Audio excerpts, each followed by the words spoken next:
তারা নারী সংস্কার কমিশনের 241 নম্বর পৃষ্ঠায় 241 নম্বর পৃষ্ঠায় তারা বলেছে এই যে পুরুষ একাধিক আইন মানে পুরুষ একাধিক বিয়ে করতে পারে এই আইনকে রহিত করতে হবে। আচ্ছা, পুরুষ একাধিক বিয়ে করে এই আইনকে তারা রহিত করার কথা বলছে, কিন্তু এরপরে তারা কি বলছে, একদিকে একাধিক ইসলামের এটা একটা বিধান, এটাকে তারা রহিত করার কথা বলছে, কিন্তু এর সাথে সাথে তারা এটাও লিখছে, আমি আপনাদেরকে একটু পড়ে শোনাই তাহলে আপনারা বুঝবেন যে আসলে তারা কি করতে চাচ্ছে। তারা লিখেছে যে এই যে গণিকাবৃত্তির বিষয়টি বাদ দিতে হবে, অর্থাৎ আমাদের সংবিধানে গণিকাবৃত্তি, জুয়া এগুলাকে অপরাধ হিসাবে সাব্যস্ত করা হয়েছে এবং আমাদের সংবিধানে লেখা হয়েছে যে যারা এগুলা করবে তাদেরকে নিরুৎসাহিত করে রাষ্ট্র তাদেরকে পুনর্বাসন করবে।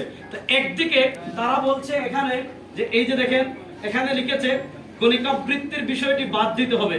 এই যে দেখেন তাদের এই নারী বিষয়ক সংস্কার কমিশন প্রতিবেদনের 34 নম্বর পৃষ্ঠায় তারা লিখেছে গণিকাবৃত্তির বিষয়টি বাদ দিতে হবে, কারণ জনস্বাস্থ্য ও নৈতিকতার নামে যৌনকর্মীদের পেশাকে নিরোধ করা মানবাধিকার লঙ্ঘন। অর্থাৎ একজনে সে যৌনকর্মী হতে চাচ্ছে, পতিতাবৃত্তি করতে চাচ্ছে, গণিকাবৃত্তি করতে চাচ্ছে, এটা তার মানবাধিকার। সুতরাং আপনি তাকে যদি পতিতাবৃত্তি করতে নিষেধ দেন তাহলে তার মানবাধিকার লঙ্ঘন হচ্ছে।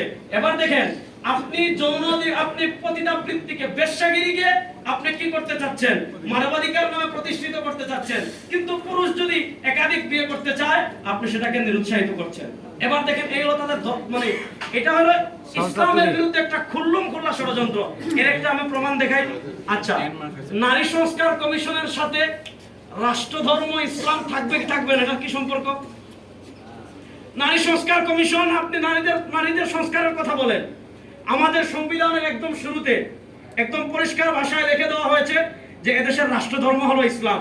এটা আমাদের 1988 সাল থেকে এটা লেখা হয়েছে, এই যে রাষ্ট্রধর্ম, প্রজাতন্ত্রের রাষ্ট্রধর্ম ইসলাম, তবে হিন্দু, বৌদ্ধ, খ্রিস্টান সহ অন্যান্য ধর্ম পালনে রাষ্ট্র সমমর্যাদা ও সম অধিকার নিশ্চিত করিবেন।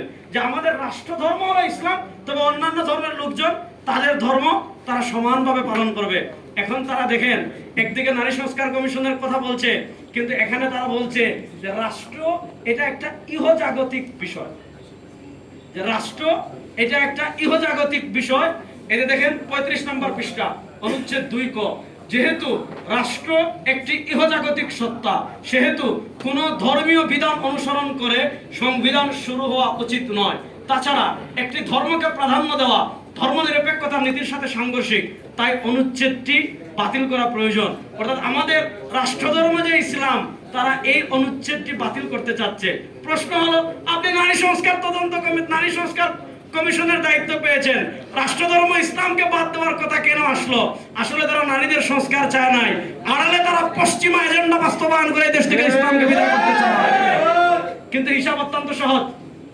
যেমন দেখেন একদিক থেকে তারা অপরাধ সহজ করছে, আরেক দিক থেকে আরেকটা বিষয় আমি আপনাদেরকে দেখাই, তাহলে আপনারা বুঝতে পারবেন। পৃথিবী প্রায় 56টা রাষ্ট্র, আমি যতটুকু তালাশ করেছি, সেখানে মৃত্যুদণ্ডের আইন আছে। ইসলামের একটা সুস্পষ্ট বিধান মৃত্যুদণ্ড।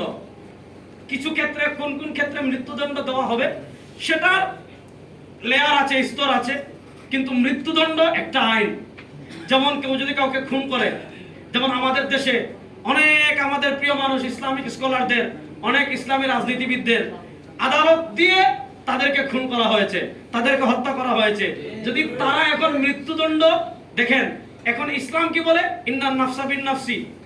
আপনি বিচারিক ব্যবস্থার মাধ্যমে, আপনি রাজনীতির নামে, আপনি চাঁদাবাজির নামে, আপনি টেন্ডারবাজি করে যদি একজন নিরীহ মানুষকে আপনি খুন করেন, ইসলাম বলে ইন্নান নাফসা বিন নাফসি, কিসাসান, আপনাকে হত্যা করা হবে।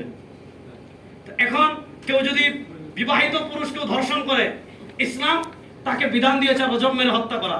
এই যে মৃত্যুদণ্ড, এটা শুধু ইসলাম ধর্মের আইন না, এবং এটা যে শুধু মুসলিম রাষ্ট্রগুলোতে আছে ব্যাপারগুলো এমন না।